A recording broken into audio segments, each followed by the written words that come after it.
Hi everyone, welcome back to your channel. This is the second tutorial from series of the ESP32 and Telegram alert. And in this video, I would like to explain how we can send the data from ESP32 to InfluxDB Cloud. So let's jump to the topic. Okay, we have here our coding part of the ESP32. And as you can observe it here, first we need to define the libraries. What library we have? We have the Wi-Fi library, we have HTTP client library, we have DHT library, and also we have the config.h. Wi-Fi is clear, that is because we want to connect to internet, so we are using the Wi-Fi solution. HTTP client, because InfluxDB has an API, so we would need to send via REST API to the InfluxDB client, so we would need HTTP client. DHT is the sensor of the temperature and humidity, so there is a library here and we need to call it. The last one is config library, which normally I use this solution because it's not safe to drop your password or the sensitive information into, we can say, the direct code. So you can make like .h, something like that. You can create these kind of things and drop this we can say the file in the root directory which your the ESP32 file exists. So automatically you will find all this information here. So this is also define the config library, and this including the your Wi-Fi and also username and password. So I'm actually blurring this part of the you can say the username password, since it is confidential, so that you will not find this information completely, but just you will find this in video. You will see this constant as a char values, and you have defined this point. Okay, these are for influx URL, the influx token, and Wi-Fi username and password. So let's get back to our coding part of that, and we have defined here the pin number in ESP32. You can define whatever. I just selected the 4, so you can use the 4. Then you would need to define, and or we can say the call the DHT11 in case you have another type of the sensor for temperature and humidity. You would need to mention about the type of that, and that is the calling of this library.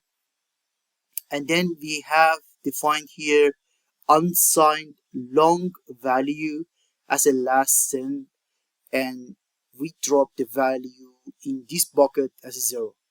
So why, later we will reach this point, but very quickly to say that why is this?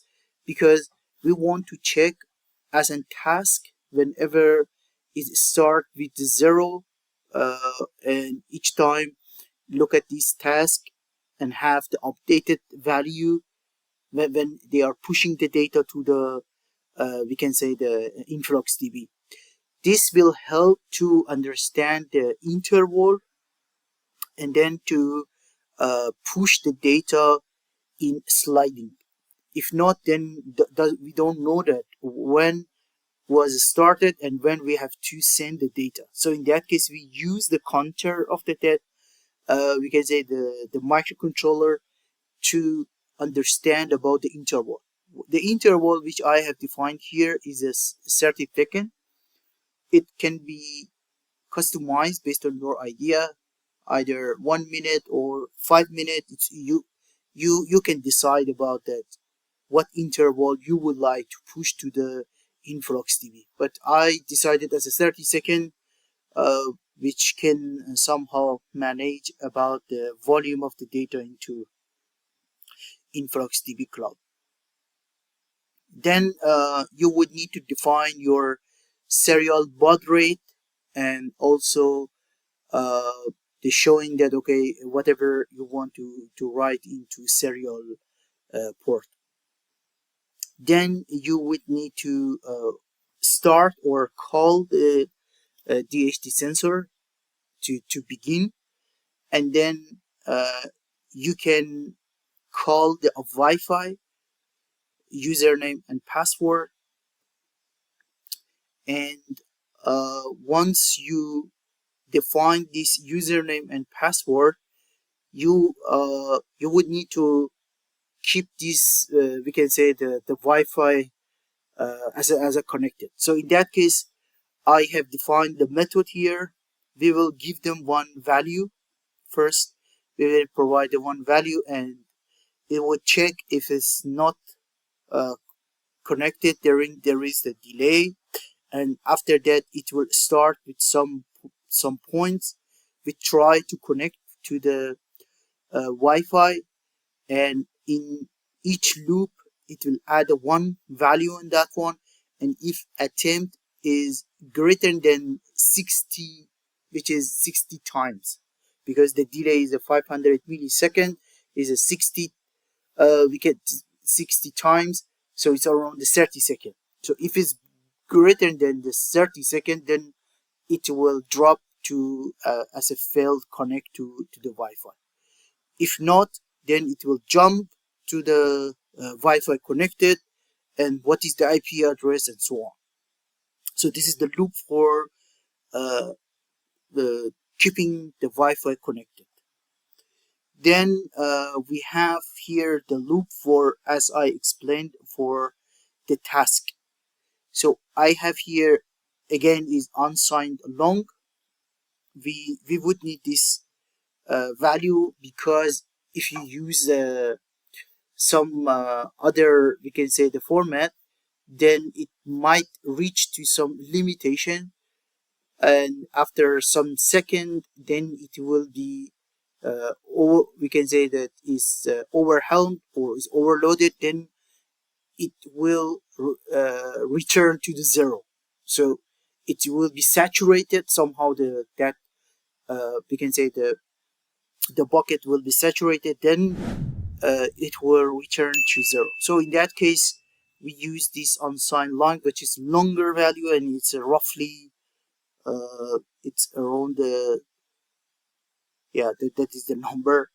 And so it this value will check it. Okay, then now as a millisecond, as I explained, there is a counter into the microcontroller. Once you turn it on, then it will start to counting of that. So if it's now minus the last cent, which I am here in upper side, I consider it as a zero. The first I have defined as zero.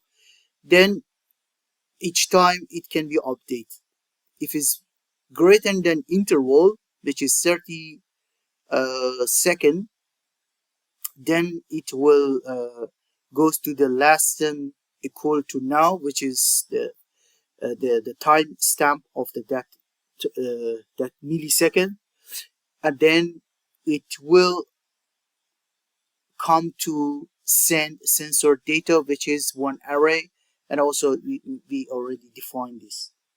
So we have defined this item as a send sensor data here, and we are inserting the value of the temperature and humidity into bucket of the temperature and humidity, and we have defined this to temperature and humidity as a float number.